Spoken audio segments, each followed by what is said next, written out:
Hey, how's everybody doing today? I'm going to read you a couple verses out of Proverbs chapter 8, verses 8 through 11. My advice is wholesome. There is nothing devious or crooked in it. My words are plain to anyone with understanding, clear to those with knowledge. Choose my instruction rather than silver, and knowledge rather than pure gold. For wisdom is far more valuable than rubies. Nothing you desire can compare with it. You know, I was kind of thinking about that passage, that last part in particular, where it says, choose instruction over silver and knowledge over pure gold, and that wisdom is more valuable than rubies. And it was really kind of eye-opening to think about how different the values in our culture and our world are now, that money is really valued, honestly, above anything. I mean, those are the people that everybody knows who their names are, the people that are billionaires or whatever, and they're the ones that people all of a sudden think, well, these guys have all the answers. And the Bible tells us the opposite, that having wisdom is more valuable than having a lot of money. And you know what? We can all say that. It's easy to say.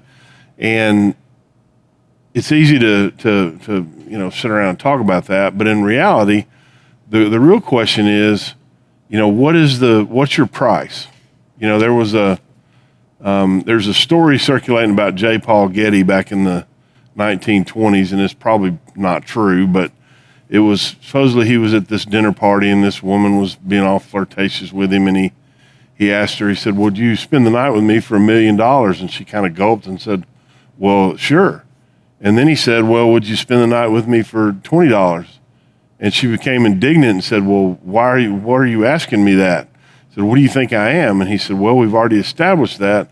Now we're just negotiating on the price." Now, that's probably not a true story. I'll say that up front. But it is a good question. What are you? What would you be willing to sell out your integrity for? What would you be willing to sell out the things that you say really matter? And if you have a price tag, now it's just a negotiation. And, maybe it's because there's these really just unbelievable amounts of money floating around. But, if somebody said, "Hey, would you give up your integrity? Would you give up your family? Would you give up this for, $100? We'd all say, no way. But what if it was $1 billion? And I'm not trying to tempt you into anything, but what I'm trying to do is to get us to really look at it and say, okay, what is it that we really value? And if there's some price where we would be willing to sell our integrity or sell our walk with God or sell out the people that we love or our friends or whatever, then what that says is that we're valuing the wrong things, is that we have a greater value on money than it deserves. And the Bible tells us over and over again, look, money, and I'm just going to paraphrase here, money's not worth sacrificing things that are important.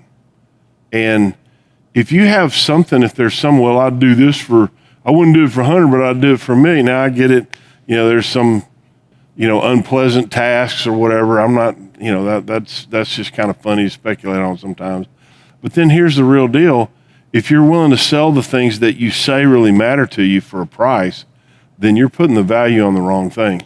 And, I think it's something we all need to evaluate sometimes. What are we really valuing? What is it that's not for sale at any price? What decisions do we make in life that there's nothing that could change us or get us to do that, because it would displease our God, it would be a dishonor to our family, and it would be wrong? What are those things that we're not willing to sell at any price? And, you might be surprised. So make sure you're valuing the right things and make sure that there is no price tag on them. So anyway, just a few thoughts today.